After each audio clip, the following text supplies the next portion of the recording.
Kaibigan, ano po ba talaga ang good news na yan tungkol kay Tatay Digong? Ano po ang impormasyon na kukuha ninyo? Oo nga, tapos na po yung bilangan po sa Davao. At nanalo na po ang kanyang mga anak at lalo na po siya bilang mayor doon sa Davao. Ang dami nagmamahal. Marami pa naman naninira sa kanila. Sinabi po nila masamang tao. Alam po nyo guys, ang tao kapag masama talaga ang ugali, mismo ang mga kapitbahay daw nila ang nakakita sa kalooban po ng kanilang kapitbahay. Ngunit bakit nanalo siya? Ibig sabihin nito kaibigan, maganda po talaga siya magpatakbo sa kanilang lungsod o city. Totoo yan. Mahirap po talaga guys, no? Na maghusga lang tayo, lalo yung mga tao nasa malayo dahil po sa mga akusasyon na ipinapaabot sa social media na paninira, no? Kaya kung ano man po ang good news po na ipapaabot nyo kaibigan, pwede po natin na ipaabot sa lahat po ng mga supporters ng mga Duterte ngayon dito. O sabik na po nila makita si Tatay Digong at makakauwi. Ano po bang impormasyon? Grabe, totoo yan. Laka guys, good news. Nanalo pa ang mga Duterte, makakauwi na si Tatay. Totoo yan kaibigan. Oo nga, baka manumpa. Kailan kaya ito makakauwi dito? Grabe guys, no? Sinabi ng ating kaibigan noon, hinulaan po niya na si Tatay Digong makakauwi at mapabasura ang kaso na kanyang hinaharap ngayon. Lalo na hinuhulaan pa nila ni kaibigan noon ang mananalo sa eleksyon. I-estimate na niya kung ilan, 3, no? Sinabi po niya ang mga malalakas, Marcolita, Bato, Bungo. Ngunit wala siyang binanggit sa iba. Nasa inyo lang po daw kung sino po daw inyong pupusuan, no? Estimate ni kaibigan. Grabe kaibigan, lahat po ng sinasabi nyo na panood ng mga nakasubaybay sa atin. Kaya nagpapasalamat ako dahil meron kayong impormasyon na naman ngayon. Kailangan na po daw ni Tatay Digong ngayon guys na pauwiin, no? Makakabalik si Tatay. Ito po yung impormasyon. Hindi na magtagal, no? Hintayin lang po natin na kasi po wala na talaga, no? Wala nang lakas ang kaso na inihain po ng mga kalaban ni Tatay Digong. Napapahiya lahat ngayon ang mga taong nagdidiin po kay Tatay Digong. Kaya nagpapasalamat tayo sa ating mga kaibigan.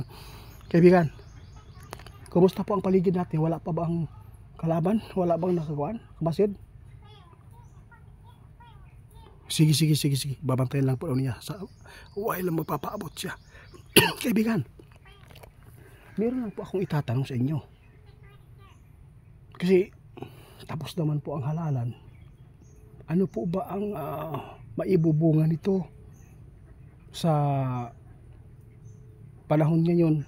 Kasi may mga bago na tayong mga senador.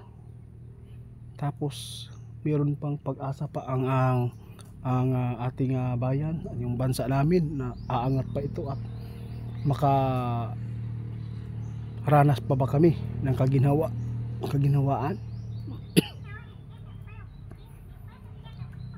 Sana po, no?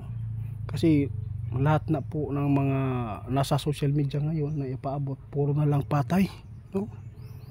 Lahat ng sinabi po niyo kaibigan nagkatotoo. Sinabi niyo may madugo na mangyayari. Hindi namin inaasahan, no? Kapatid ng aming mayor, 2 ang nasa lamay po ngayon, no? Kaya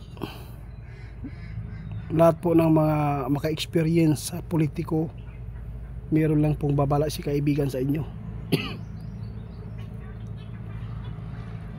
Ito po ang babala ng ating kaibigan. Kung kayo man po ay papasok sa politiko, dapat po ay maging matatag kung ano man po ang mangyayari sa pamilya.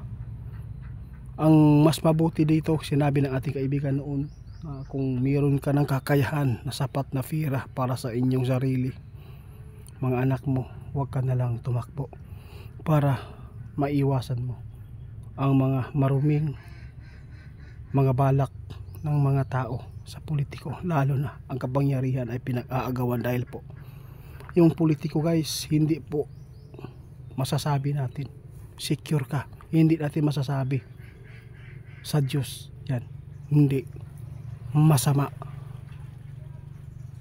Kaibigan, ba't tumakbo? May mga tao na guys, ba't tumakbo yung bibi? Sige po, titingnan natin guys ha.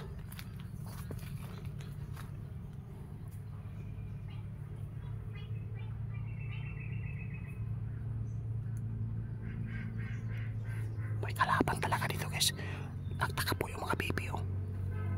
Basta isipin po nyo natin ng buti guys. Sinabi ng ating kaibigan, hindi pa niya masabi kung makaranas pa ba tayo ng kaginhawaan po dito.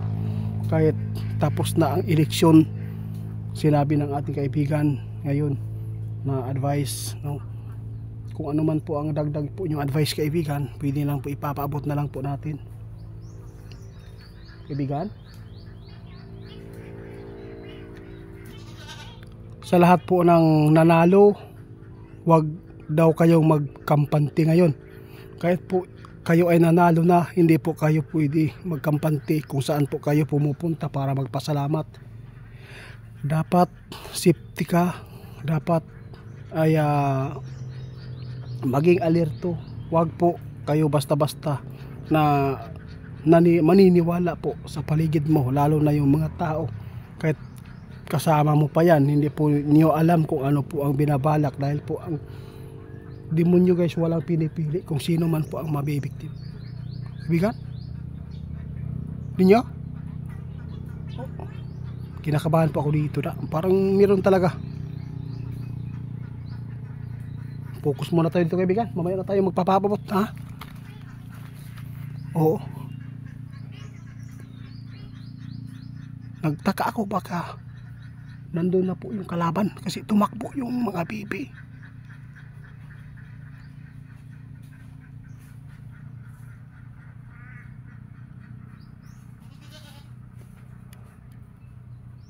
Puntahan mo muna ha. Puntahan ni kaibigan ninyo guys.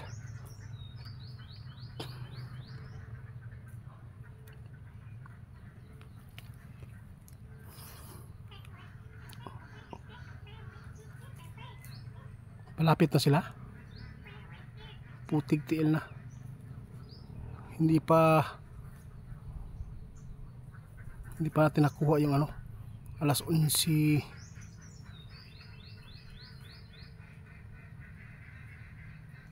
Malapit na oh. Alas 11:50 city na guys. Sige. Puntahan na po natin.